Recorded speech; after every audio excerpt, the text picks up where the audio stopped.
votes. And the winner of the contest, so we hit up like all the athletes. We got people involved to like promote it. It was like fun. The winner of the contest got a free Snoop Dogg concert. Snoop Dogg came and performed Ooh. and came to our school. And funny, UNC, it was supposed to be on campus. UNC, there was an article in the paper like UNC doesn't want Snoop Dogg to come on campus. They don't like what he represents. Weed, the South, yeah, it ain't happening, man. Yeah, yeah. At that time.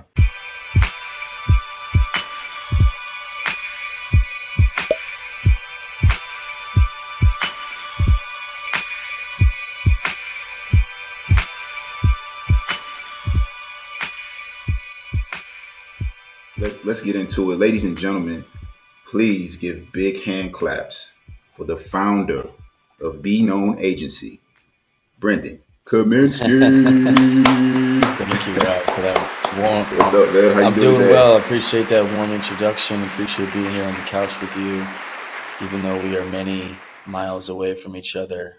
But this is a beautiful thing. Yeah,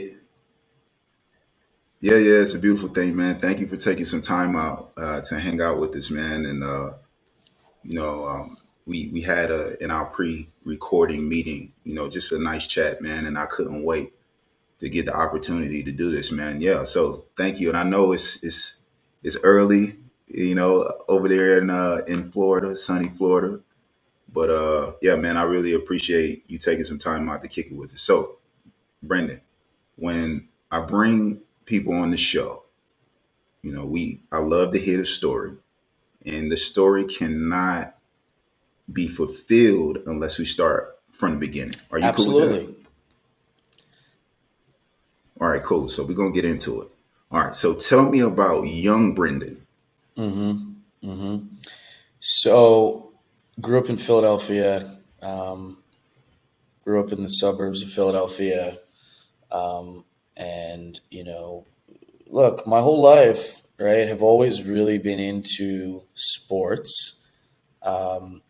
My dad was very kind and took us around to a lot of games. He was obsessed with sports himself, and we would go to Sixers games and Eagles, and we'd have season tickets, and we'd go to events and autograph signings and all that stuff. And I think for us, me and my sister and two brothers, we would go to events and just really consume sports a lot. We had a sports bar in our house where we would just watch TV and people would come What? over, and we had way too many Okay. TVs and way too much memorabilia.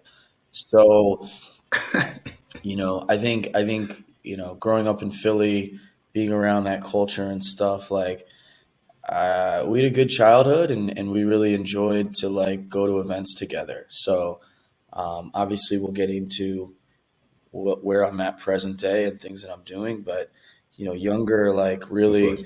always actually, you mentioned UNC, and that's where I went to school, but like we were always a Carolina family. My dad went there. Really, that far north? Yeah, well, That's pretty really, cool. because my dad went, my dad was there, and so I was fortunate enough to be able to get to go there, but it was my introduction to there was Okay. not random. My dad, his senior year was 1982, the year that Jordan hit that jumper to win it. So That's an it's important year in UNC it's an basketball. important year, and I can't imagine what it was like back then. But yeah, man, just grew up in Philly. Went to a small Quaker school. No, I'm not Quaker, but we had some ballers. We had some good basketball players come through our school, and um, just was always passionate about. Always for me wanted to follow a path and do things. And certainly, like when I was younger, I had no idea what I was going to end up doing, but always really enjoyed like having a good time, being around entertainment and sports, and wanting to continue to do the things in life that truly I will enjoy. So we get into high school, right? So usually when I ask people this question, I like to preface it with this. So going into high school, my mom basically sat me down and had me write my goals out. When you were going to high school, did you have something that you knew you wanted, or was it a situation where you were like, okay, I'm here, let's see what happens? I wish I was that buttoned up and organized like you were. I did not. I mean, look, like I said, I did the things that I really enjoyed doing. I was privileged enough to be able to go to sporting events and concerts and enjoy like entertainment, the entertainment industry and stuff. And I enjoyed being with friends and, going to the movies and like just being a kid. When I was in high school, like, not really. I wasn't the best student. There was some extracurricular stuff I was doing. Like, I just enjoyed, I always was someone who enjoyed doing stuff outside of the classroom, stuff that I could control and could run with on my own. So like I collected Yeah. cards and would go to card shows and was like, had to, Do you still have your card collection? it's funny. It's a classic story because like, look, when I was collecting, it was like '03. So I remember I used to have a bunch of Dwayne Wade autographs, and I stupidly made a trade with someone who was much older than me on like some website where he traded me like a Amari Kevin Garnett older autograph for like a D Wade rookie autograph, and then D Wade became so good, and I got totally ripped off. So, but I have a bunch of, I got like LeBron rookies somewhere, and like it's one. But what I'm saying, it's a classic case where I don't know where they are. They're somewhere in my mom's basement. It's a classic thing. Because the market is crazy Crazy, right I now, know. Brandon. So some of them I sold Crazy. like years ago, and I wish I had them. Yeah. But yes, I don't know. The question is, the cards are somewhere, but I got a lot of stuff from like the '03, '04 era. But I mean, my biggest thing was like, I remember I used to collect Baron Davis. I had like a exquisite one of one Baron Davis that I bought for $300 on eBay, and I ended up flipping it for 2,200. And I was like, this is the coolest thing ever. Like, but Oh, what's crazy is it probably was yeah. even worth more because exquisite. I don't know if you remember back in the day, used to be the shit. So That's the go-to. Like if you were collecting cards, you want your cards to be exquisite. That's a great brand name, by the way. it is a great brand name and a great name for a company if one exists. I'm sure an exquisite. But anyways, back to what you were saying. Yeah. I didn't write out goals, man. You know, uh, as I've moved on and gotten older, like, whether it's in the morning, what am I trying to accomplish today? Whether it's for the week, um, sometimes writing things puts them into the universe. Just like when you say things, it puts them into the universe out loud. But no, That's not, manifestation. yep. Yeah. So Brendan, we actually going to get to some manifesting as the show goes on, because like I told you before, that's one of the things that we do here. I like to manifest my goals and dreams, and I also love to hear the guests do the same thing. So we're gonna be doing a little bit of that later. So okay, so we're moving through the story, Brendan. You get to high school, you figure it out. Graduation is approaching. What does that look like for you? After I graduated high school, No, as you're approaching, so you're looking at graduation like it's right there in the window. So you're approaching it. What does that process look like for you? What schools are available? yeah. What options, etc. So as I mentioned, my we were a Carolina family. The dream was to always go to Carolina. There were some other state schools in the mix. There were some other local schools in Philadelphia in the mix. Ultimately, wanted to get away from Philly. Not, and I don't mean that in any way, but I just mean like I wanted a college experience where I was like in a college town and had the Okay. big sports thing and just had so.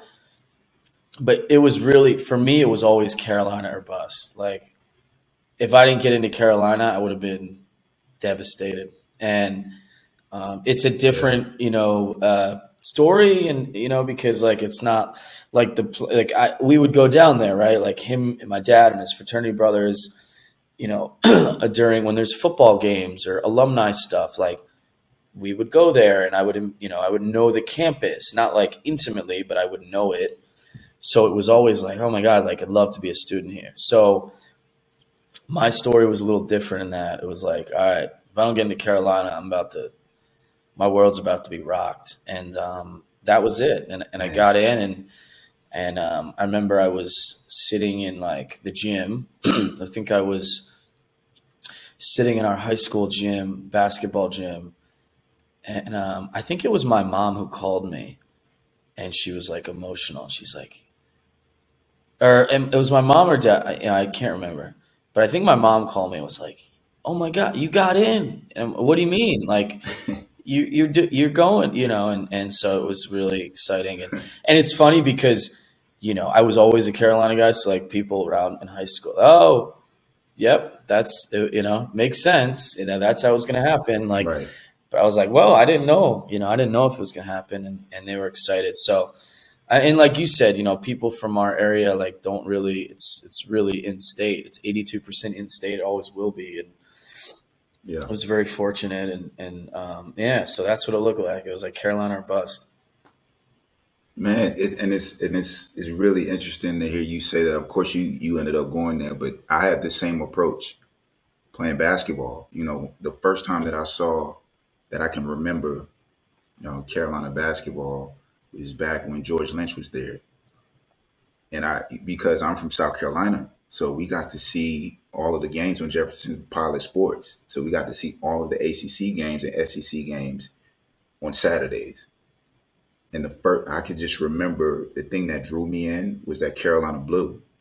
I saw the court and I was just like in awe. I couldn't believe it. And then, time passes on and you get Antoine Jameson, you get Vince Carter, you get Julius Peppers, you get Joseph Forte, you get all of these guys coming through. And I just fell in love and I wanted to go to Carolina, went to the summer camps, all of that type of stuff. Of course, it didn't work out. Mm, But, I still loved Carolina basketball through and through. Like, you know, to this day, we could maybe talk about it later, but I mean, them going to, the championship game this year, man, like it was like, okay, just it's just mind blowing, right? So yeah, yeah. So to talk to you, a grad of UNC, man, it's really awesome. You got the job done. For me, not so much. it's all But good. We're all in it you together. got the Yeah. job done. Yeah, you got the job done, man. Okay, so we'll move forward, right? So you make the decision to go to UNC. It's meant for you. You have been groomed by dad, taking you down there, kind of getting you in the mix. Tell me about that first day you hit campus when it's real. Papers are signed, you moved in, your parents are gone now. Tell me what it felt like to be on campus for that first day. Mhm. So, what I'll say overall about Carolina is like it was a culture shock. Being in Carolina, in Chapel Hill, where most people didn't grow up um, in the environment that I did, and Big city. yeah, Yeah.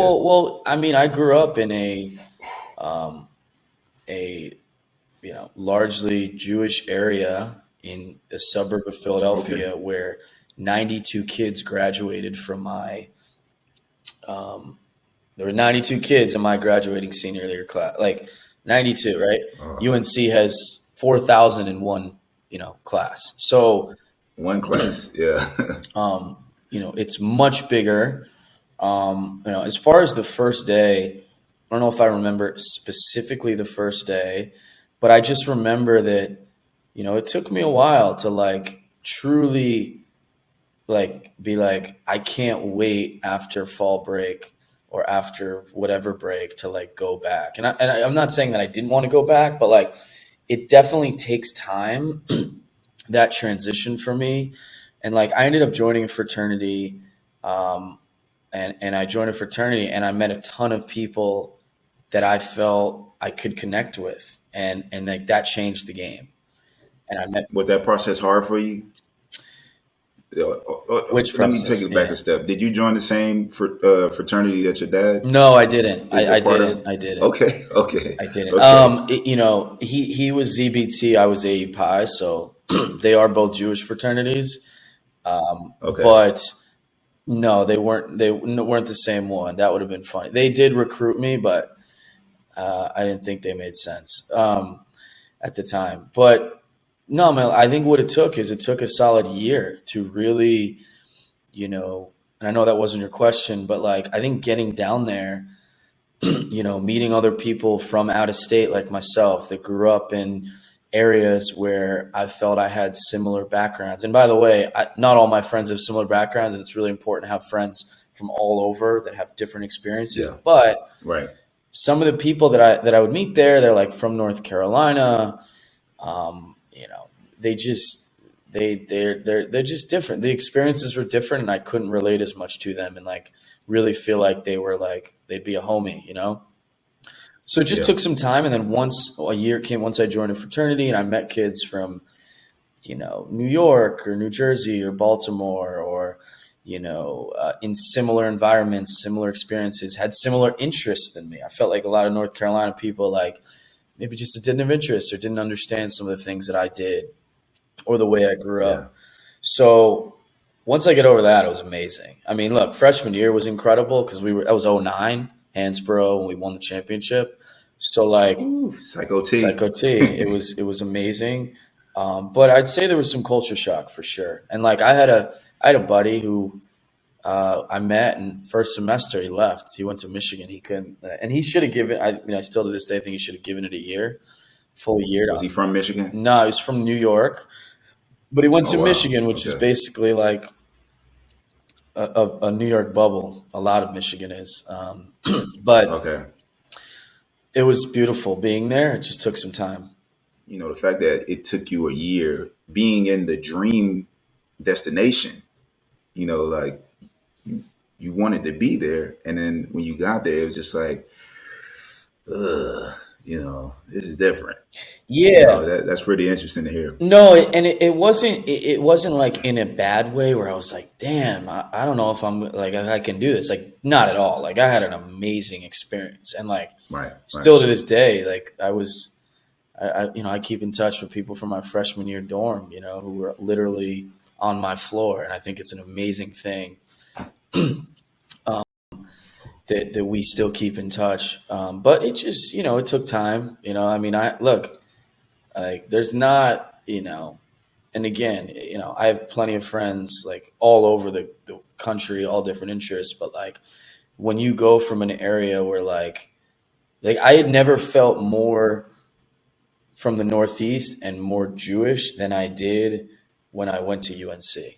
Like I felt like people were Gotcha. like, oh, like I never like Jew, like like they didn't like there were people on my floor who, like be like, hey, Jew, like stuff like that, like and I Oh my god. and I didn't, yeah, Cringeworthy. cringeworthy, Ugh. right? And like I didn't take that offensive. I'm like a mellow guy, and like, but like, so like Oh again, I would gosh. never feel like if you wore a V-neck, like if you wear a V-neck at home, V-necks like okay, like but like wearing it there, like you stand out. Like they wear polos and button downs, and like I definitely became more A formal. lot of Sperry action. Like yeah, a lot of action, and you gain appreciation for formal attire. But it was a different way, and I wouldn't have had it any other way. But man, I'm not gonna say from day one this is the dream. Like it took some time. Yeah.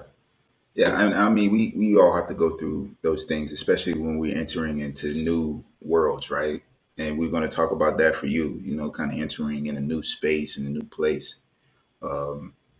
Yeah. So, all right. So we're moving forward. So what you're doing now is, Brendan, you're a social media giant. Let me tell it. All right. Don't tennis ball it back to me, man. You're a social media giant. You've done a lot. Do you remember that first time when social media, when you felt that social media was the real deal and it could actually impact a company or an individual or you know just something that you were passionate about? Do you remember that first time? Yes, it always comes back to when I was at UNC. I was an EA Sports campus representative,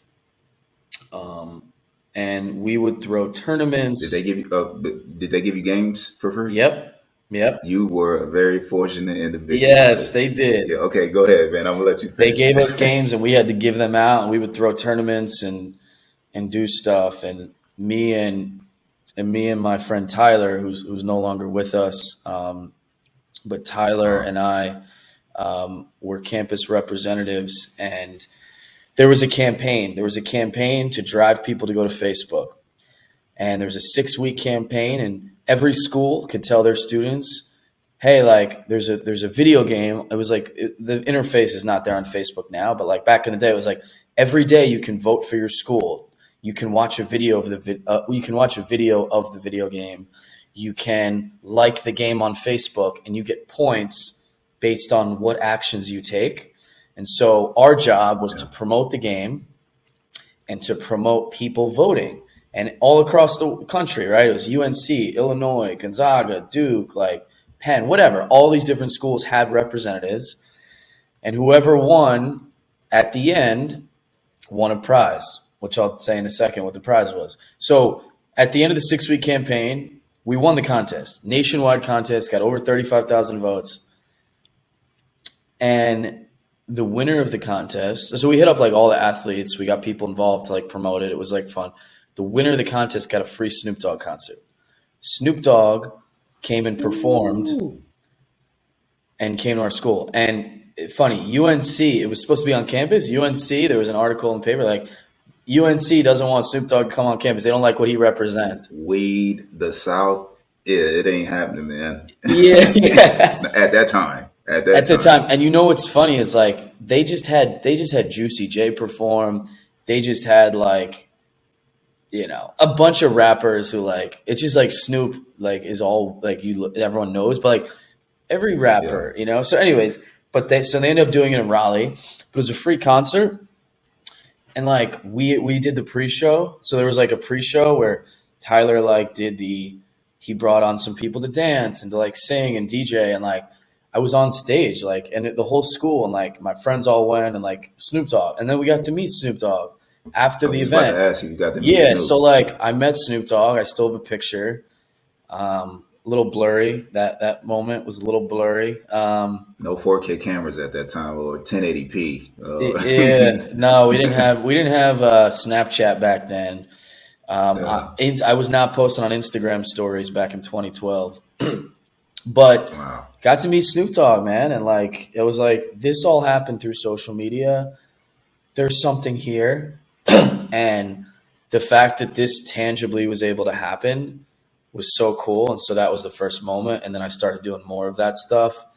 And then, yeah, I mean, there's a lot to say, but yeah, that was sort of the first moment. Man, I can remember the first time that Facebook was introduced to me. I was sitting in class with a girl. I'm not gonna name her because I'm married now. I was sitting in class with a girl, pretty girl, and we were just chatting. And she was like, "Do you have a Facebook?" And I looked at her. I was like, "Man, what the heck is that?" Like, I don't even have high speed internet in my house. I still had AOL. My internet Yep. was still dialing up, right? So I'm talking with the girl.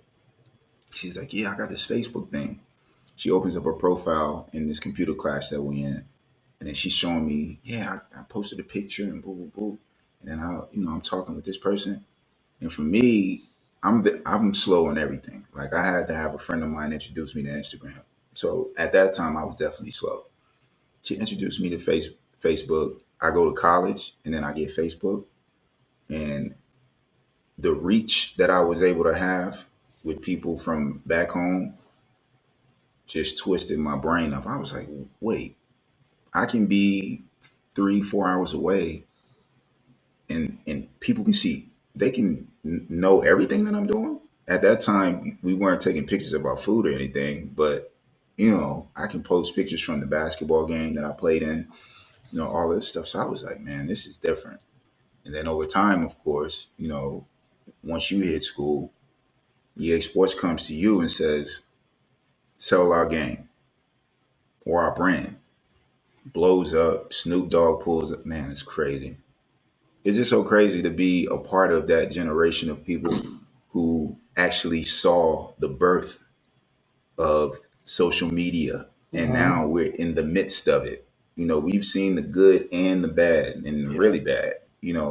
It's crazy to be in this world and actually being a part of something. It's from its inception or its childhood, right? It's Yeah, I crazy. agree. I agree on that because now it's such a competitive space, and like, TikTok is the most recent example of a new platform coming in Hmm. and making a huge dent. But like to compete in this space now is near impossible. So, and it still was back then to figure out what was going to work and what makes sense because a lot of these apps just didn't pan out.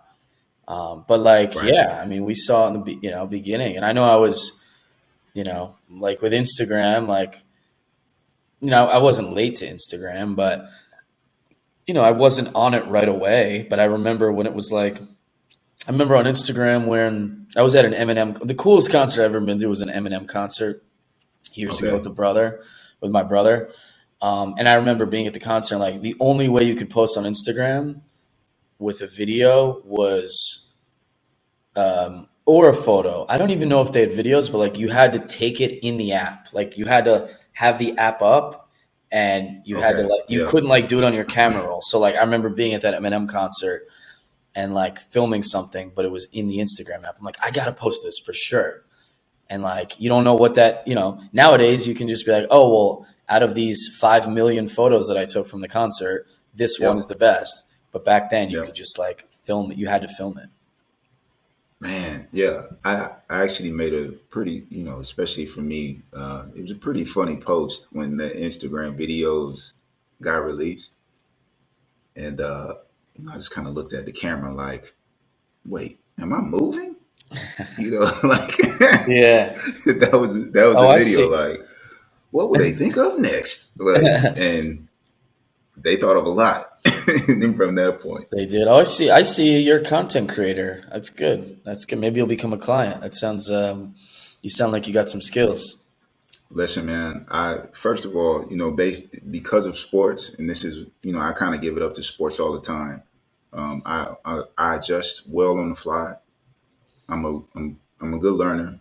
I started coding in high school. I didn't follow through with it, but I understand how the space works, and I'm also tapped into what I like. So I feel like my taste level in terms of content is very good. The only issue that I'm dealing with is how do I get to the things that I like. That's Hmm. it, and it's all about learning. So for me, I'm learning on the fly, but I really enjoy doing it, man. I really enjoy building templates. I enjoy working with different color palettes. I enjoy, just symmetry and asymmetrical, elements of it. I enjoy all of it, man. So yeah, I'm in the content space, man, but I really love it. And I'm getting better, and I'm approaching it like I do, like I did sports. Like when it comes to sports, like, I had my own doubts, but that was my personal doubts. But I knew at the end of the day, I was going to get the job done. So that's what I'm kind of doing in the content space, just creating. But I love it, man. This is fun to me. Like I love Me the too. challenge. I love it, man. So so Brendan, like, of course, we're continuing through the story. Before we get to where we are now, you have to tell me your favorite UNC sports moment. Like, what's your favorite moment on campus? Because you came during a time where things were really popping on campus. Yep. I mean, when I was there, my favorite moment, I can't beat.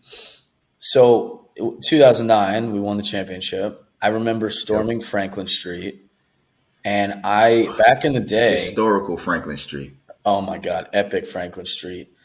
Man, I used to film videos. Remember the flip video cameras? Remember the Oh yeah. flips? So I used to film with those, and I used to have the videos of I was just about to me. ask if you still had them. I do. They're somewhere. They might be on YouTube. So I film videos like from, which it's funny thinking about today. Like, yeah, I was filming back then. So that moment where we stormed Franklin Street, like won the championship, like out of every other school in the universe, like this is the one. And I ended up actually True TV actually ended up emailing me, and they paid me like $500 for those videos. Yeah, it was pretty cool. So I mean, it's hard to beat that moment, like UNC sports moment. Like, I mean, there were some fun times. I mean, being like at a UNC basketball game in like one of the first rows. I can tell you the worst moment is when I was like in the risers, which is standing behind the basket. Like we waited forever, and Yeah. Austin Rivers hit that buzzer beater. I was there for Oh that my one. God. Yeah. Oh. So I was a Spurs fan, Brendan, and that moment, Austin Rivers hitting that shot is reminiscent of Ray Allen's corner 3-pointer. Oh yeah. Oof. Yep. Dude, like those two shots, I lost sleep over those two shots. Those Yeah. two together, those are very similar to me, and they affected me in a similar way. So yeah, I'll They let you. might they might be similar. That Ray Allen shot was, the stakes were a little higher in that one though. Why was Tim Duncan out of the game? So many questions. Why did you take the size out of the game? Yeah. You got to get that Yeah. rebound. Ugh. Yeah, I feel you. Yeah, yeah, man. And of course, like you are like me. You've been there for all of those precious UNC moments. And you got to see some of the greatest classes of UNC basketball come through during your time as well, which is also cool. To see Psycho T come through with Danny Green and that crew. And then you also were there for Harrison Barnes Yep. time as well, right? Yep. Yeah. Actually, okay, so Brennan, I do my research. I saw you and HB had a connection after the UNC days. Yep. So did you help him kind of start to build his brand like in his Yeah. rookie year? Yeah, so look, Harrison graduated, or I graduated, in 2012 from UNC is when he Okay. declared for the draft.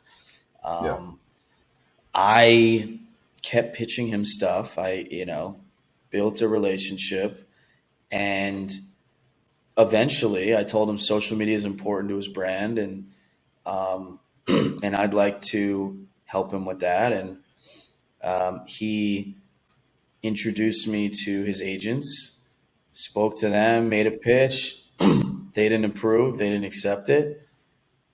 Is it I because they didn't believe in the social media or it was the pitch itself? I think that's a loaded question.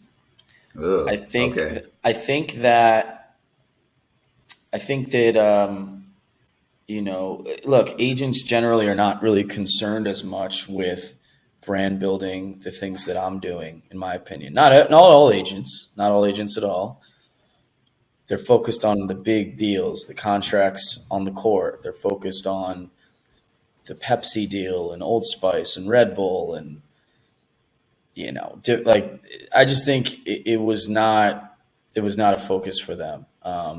So Okay. that's but anyways, my relationship with Harrison, and I I'll never forget when the agent called me and told me that I didn't know what I was doing, and I said I was an expert, and that basically I just got railroaded. But my relationship was with Harrison, and my relationship was with him. So I kept pitching him ideas. And eventually he's like, all right, I like your ideas. And he hired me. And I was a social media guy. And he didn't know what that meant. We did a 3-month trial. And I don't remember when it officially started. I think it was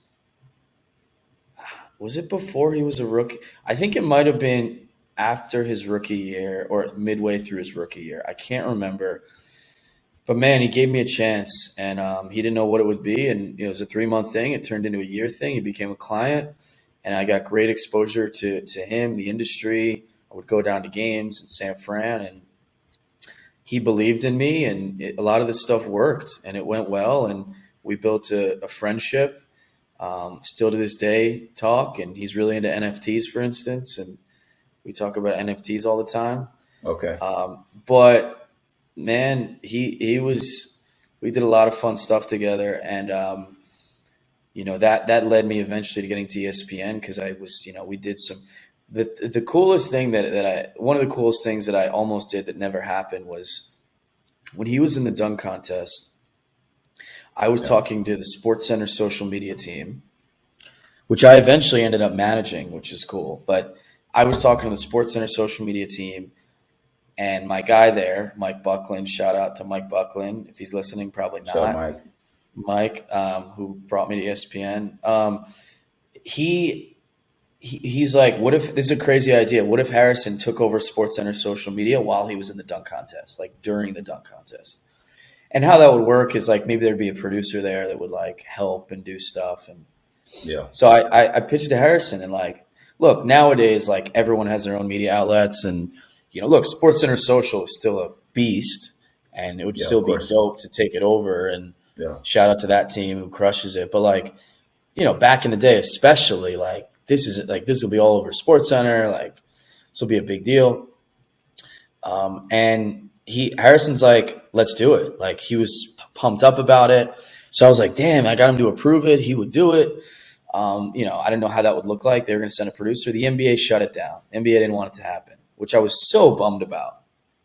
Yeah, because it's like Harrison doesn't even have a reputation to be No. erratic or wild. Like he's a And pretty it clean wasn't, cut and guy, I so don't, it's an easy transition, right? man, it's crazy. I don't know if it's because Turner owned the night and they own and like, oh, we don't want ESPN coming in and getting all this content. Like, I don't know Okay. what it Yeah. was, but I was so bummed.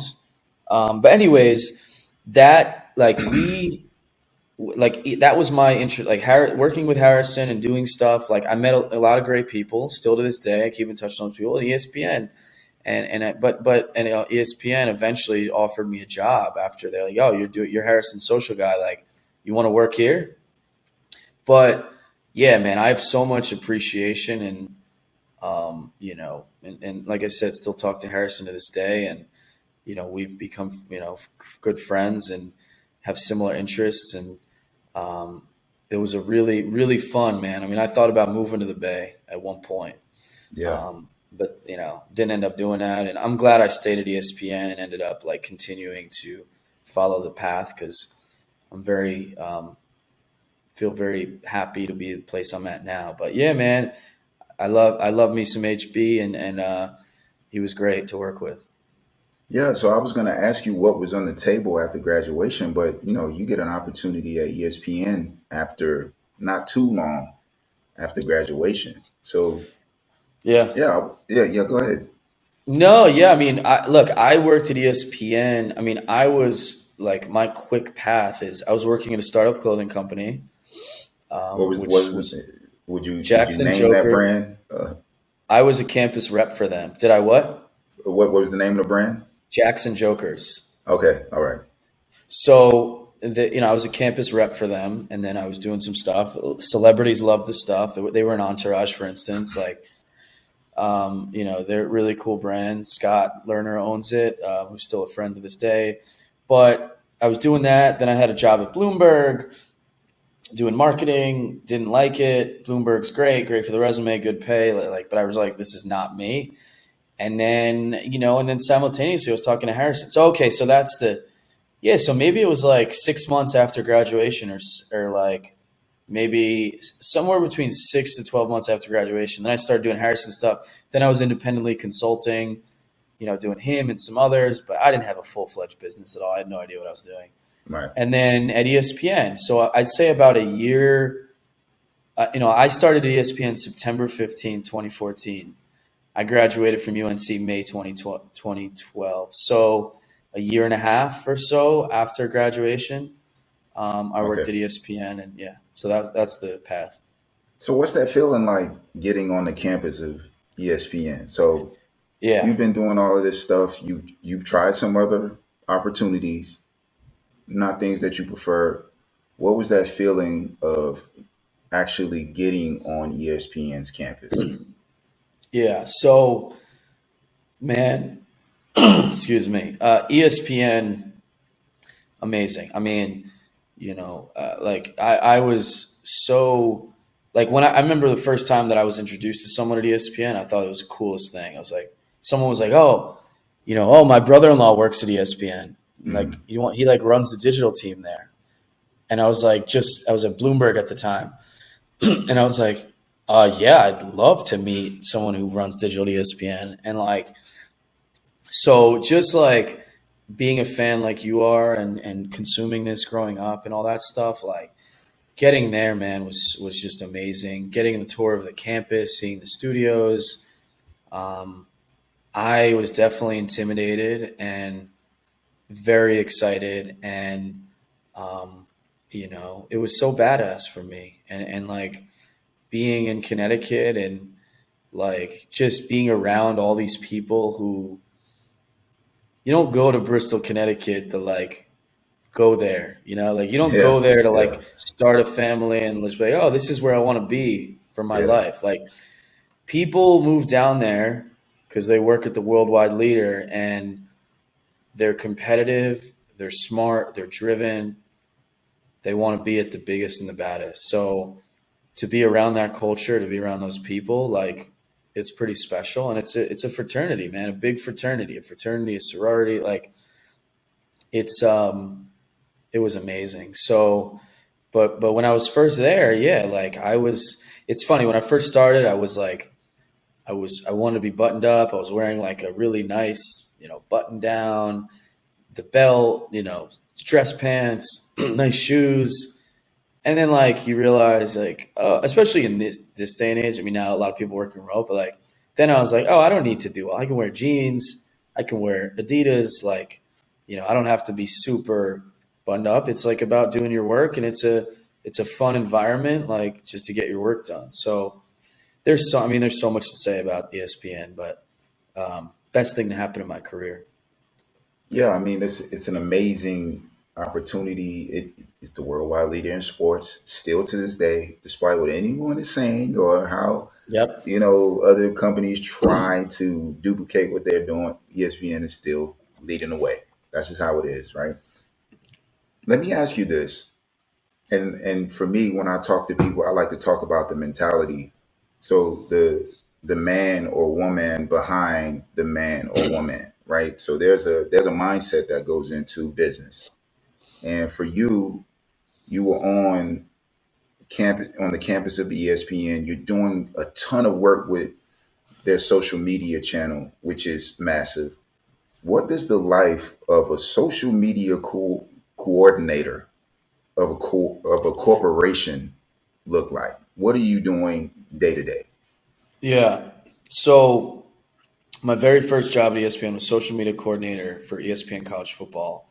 And it's funny because I told them, I'm like, look, I gotta be honest, when I told them about the gig, like, of course I want to work at ESPN. Coming from Philly, like, I don't know anything about college football. I really didn't. And like that's okay, we just want the right people in.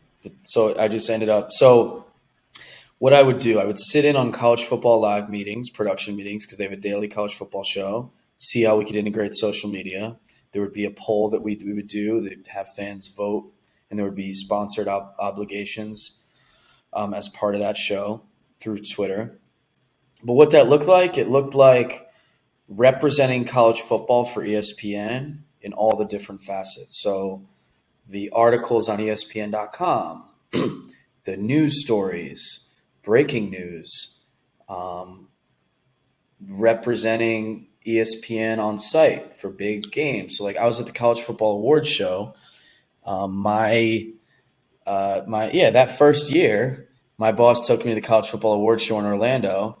We set up a Twitter booth where all the people that were at the awards show, all the college kids would like have to sign it, and we would tweet it out. And it was cool, man, because it was like Dak Prescott was there, Okay. Amari Cooper, and I don't remember others. I remember those two.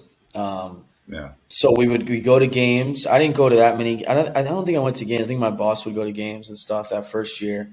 And then you'd live tweet, right? That was Saturday is a big day. You're live tweeting like from the ESPN college football. You're coordinating with the ESPN team and the Sports Center team, and and this is just when I first started, but it was like, and I'll never like it was so cool to me. Like I was live tweeting ESPN college football, and I was just like, we'd have all the games on, be like, oh, TCU scored a touchdown, like tweet about it, and here's the video, and here's the link Yeah. to post the video, and here's an image, and here's the final score. Like, you got to be buttoned up, of course.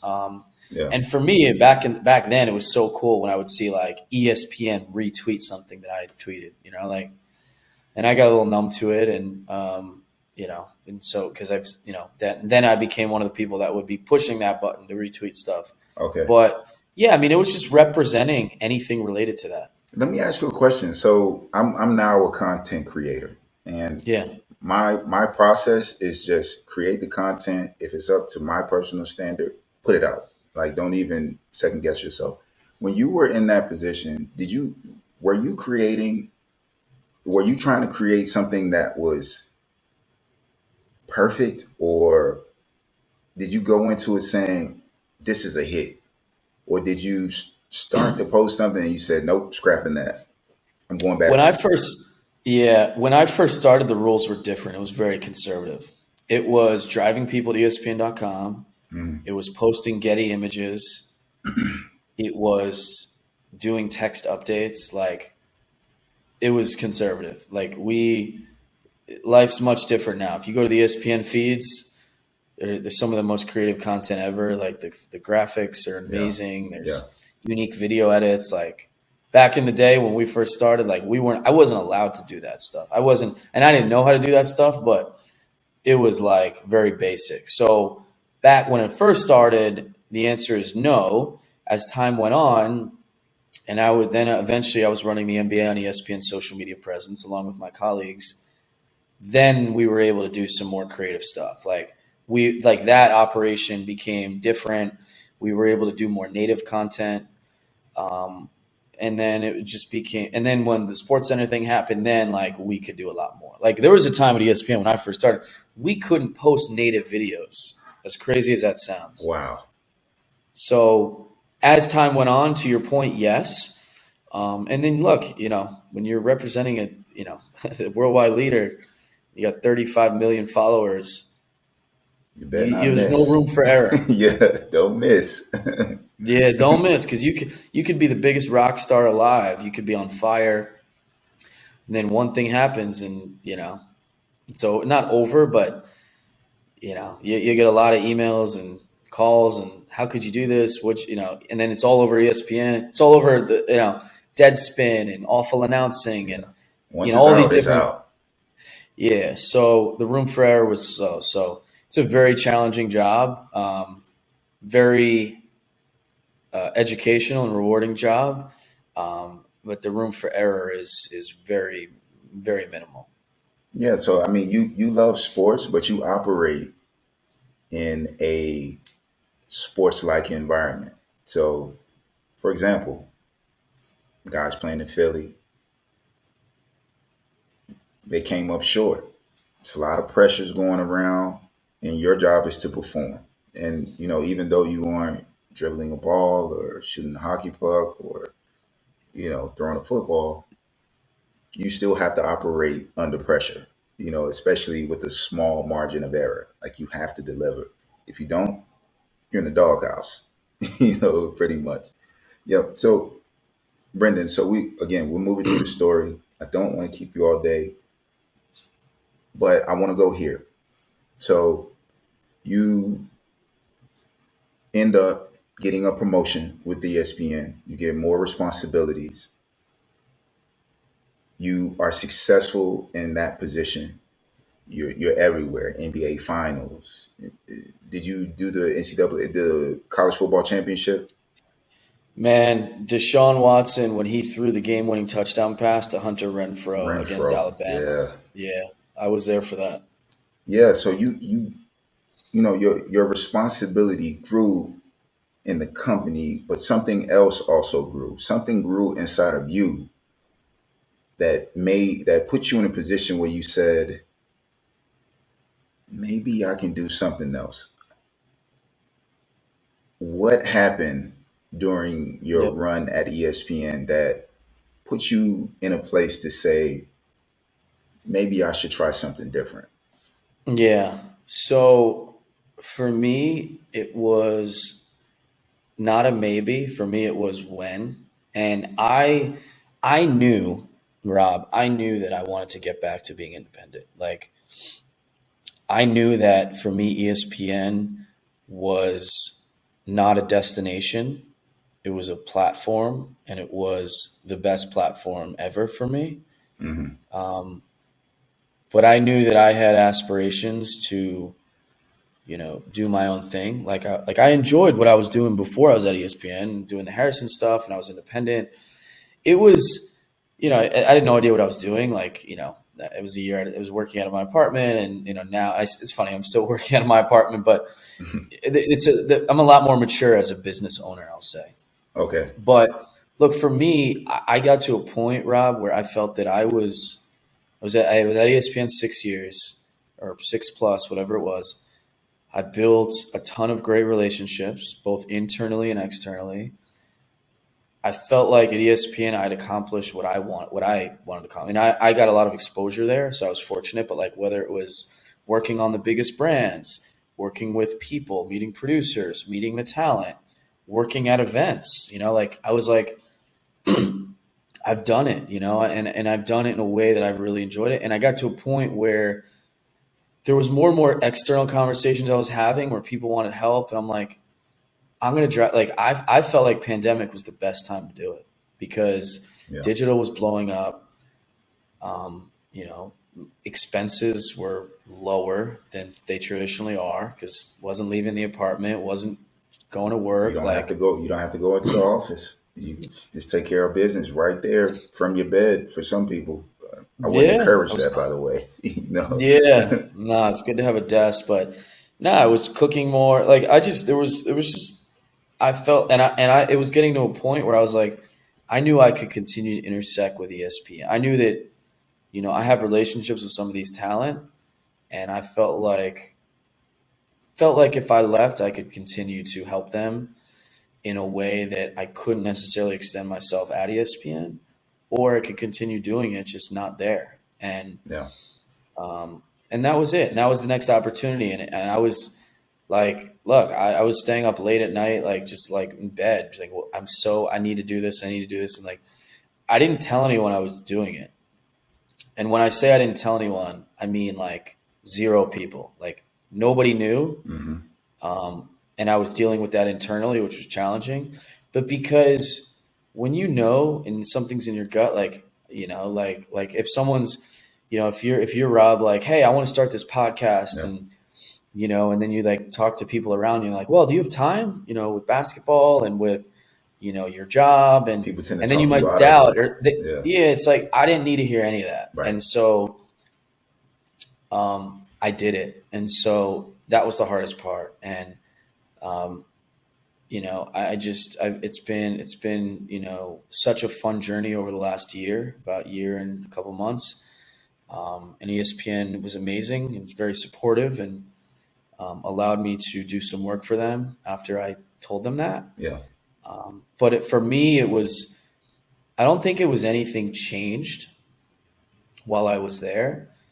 I just got to a point where I had to expedite, and like I had thought about this for years and years. Okay. And it's like you need to, what is the quote? To do something you've never done, you have to do. I don't In remember order what to the do quote things is. that you've never done, you have to go places you've never been. Exactly. There. Thank you, Rob. That's why I got you here. Yeah.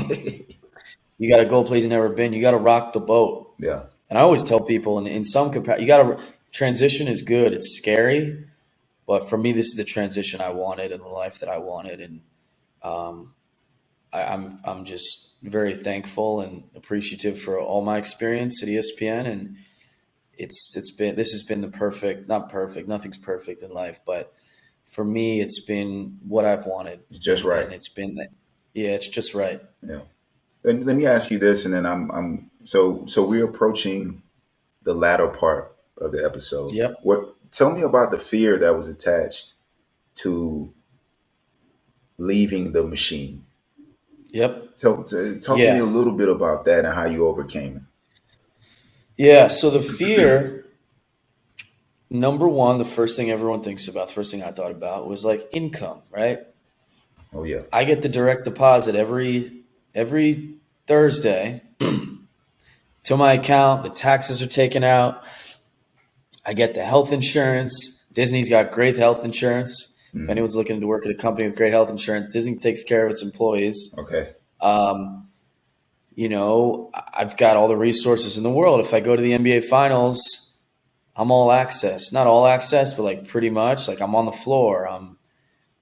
Can go in the locker room. Like it's cool. Like, and it's like you meet a lot of great people and you don't have to worry about stuff and you get to stay at an amazing hotel and it's all covered and you get a per diem. And so like you get all these great things and like, the fear is like, okay, now when I do these things, now when I am independent and I'm making money, like, taxes are on me and, am I going to make enough money? Like, am I going to be able to pay for my apartment? Hmm. Am I going to be able to go out to eat and travel? Like, so that's the fear. The fear is, okay, if you leave, when you leave ESPN, you can use that card like when people use ESPN or big companies and they use it to get a bigger job or better job, right? Right. Like a lot of times, like someone go to ESPN, Fox Sports offers them more money and a bigger position, Yeah.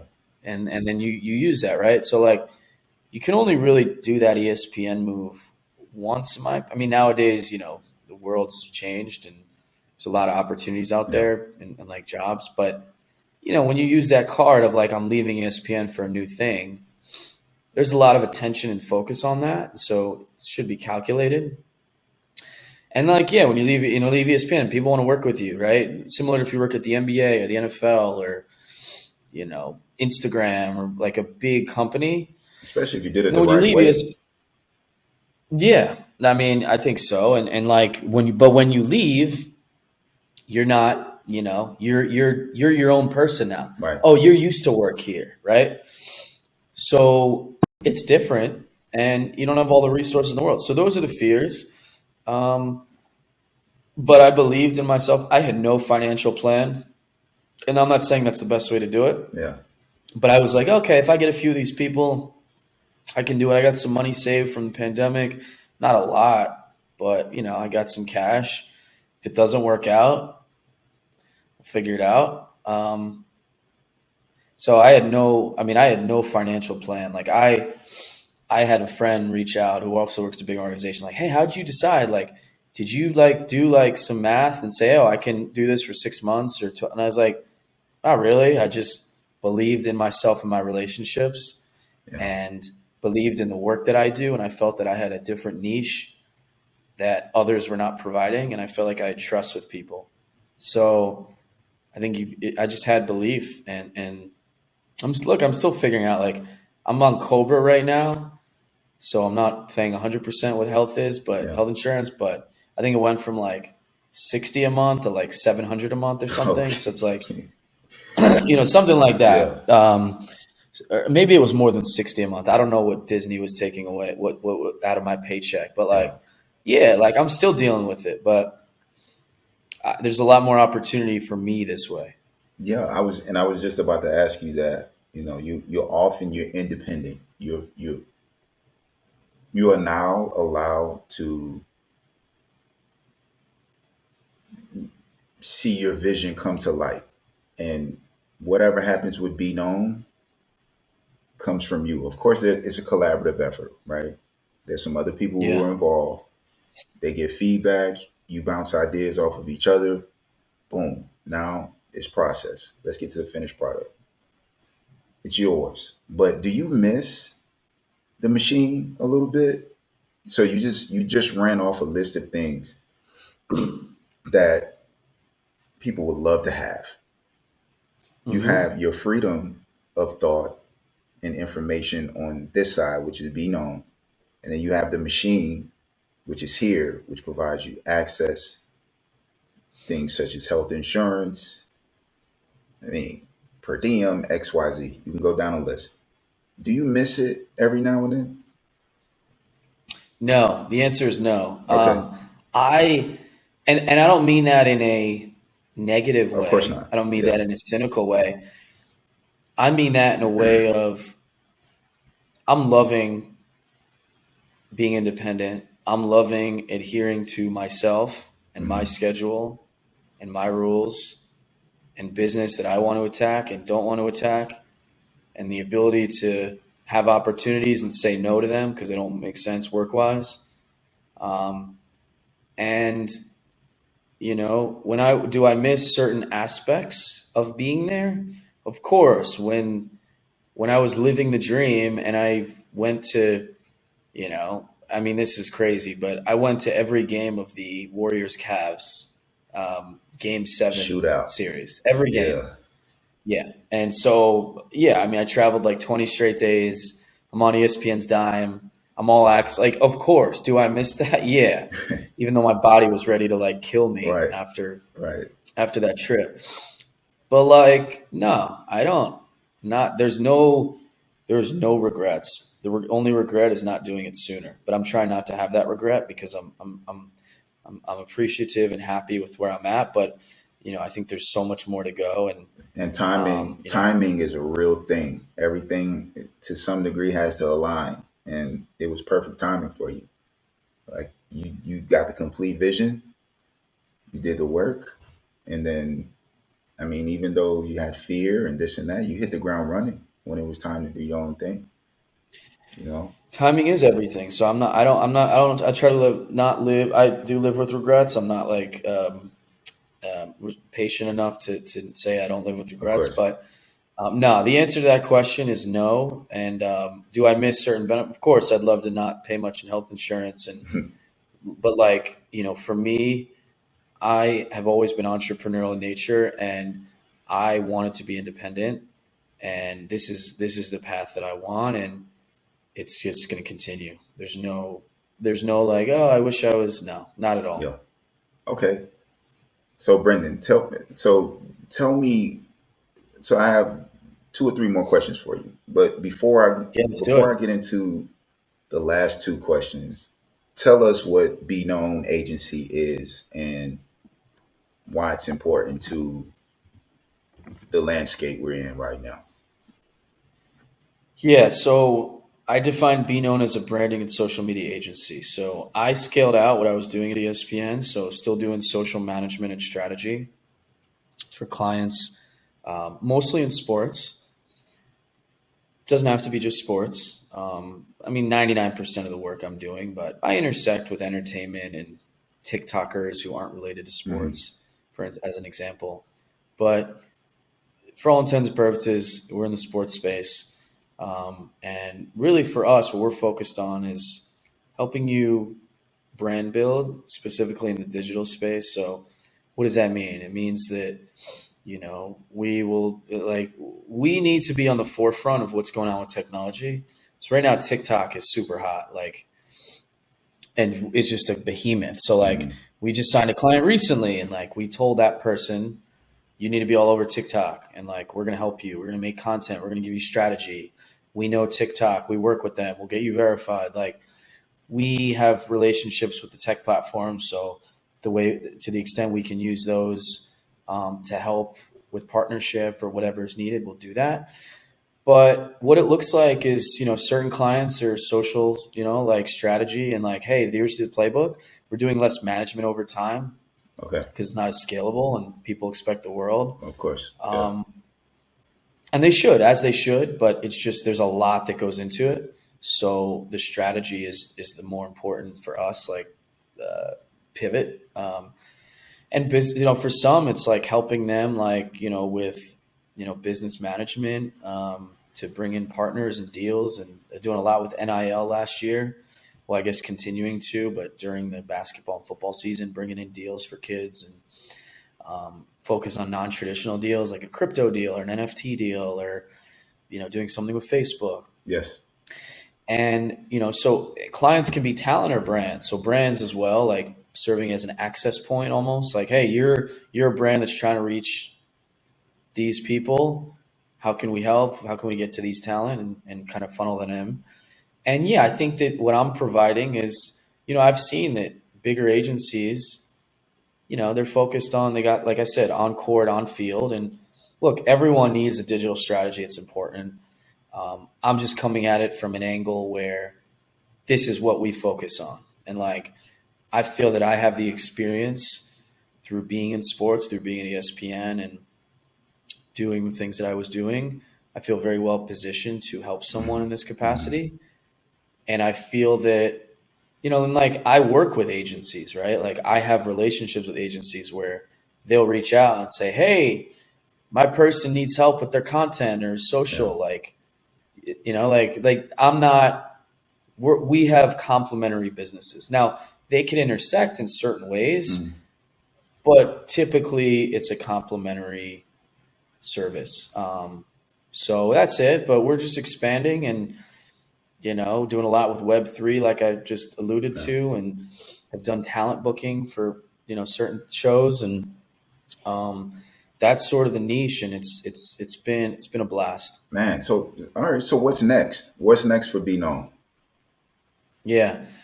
What's next for Bknown is really continuing to scale and build infrastructure. For me, that's really important. Like, I've got an amazing team right now. That's so important. Want to continue to grow. You have to put that team together, man.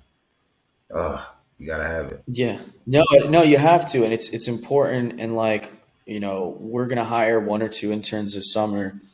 So if anyone is diligent enough to be listening to this or watching whatever, a little bit, and I mean probably not, but like sees this and is like, oh, I want to intern. Reach out to Rob or me, and let's figure something out. We'll get it done. But yeah, I think building out infrastructure, continuing to be a trusted resource, continuing to be on the forefront of technology and brand and digital, and like figuring out what's next.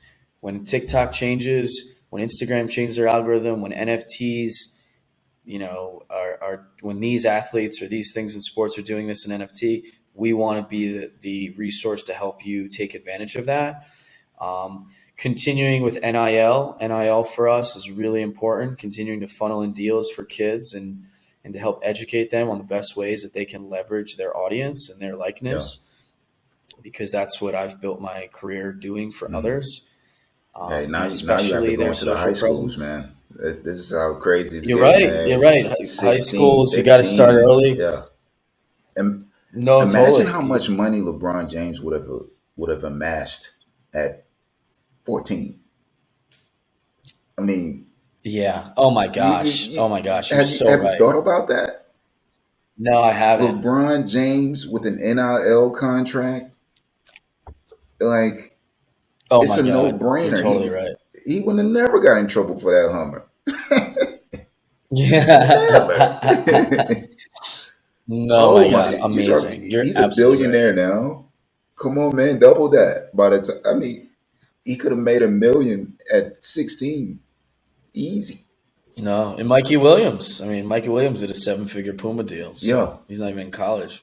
That What's also next, but just thinking more on the, what's next is like, what I really enjoy about this is like when it works, when we see it works, right? When we tell someone to do something, they do it, and like it goes off. Yeah. Or we see that it led to this partnership happening, or we see their followers go way up. Like, and when like I enjoy what's next, and what I want to continue to do is just high level, like continue to be an advisor and to continue to educate people in this field, in the social media, in the branding field, as it's expanding. And I want to continue to work around other smart people where I'm teaching them stuff and they're teaching me. And then also we're teaching client stuff. Cause like for me, like the best thing that happened is like recently a client was like, how's everything going with the team? And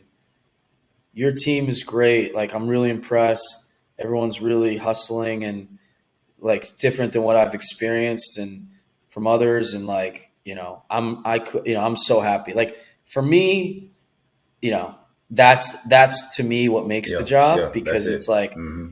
it works. Like the fact that the formula works, we're not perfect because stuff changes and sometimes we might think certain content's going to hit or certain things are, and it doesn't hit. Hmm. But like when you get feedback, when you get testimonials like that, to me, that's what makes the job and it's affirmation. And so we just want to continue to scale, man, continue to bring on great people, continue to, build this up.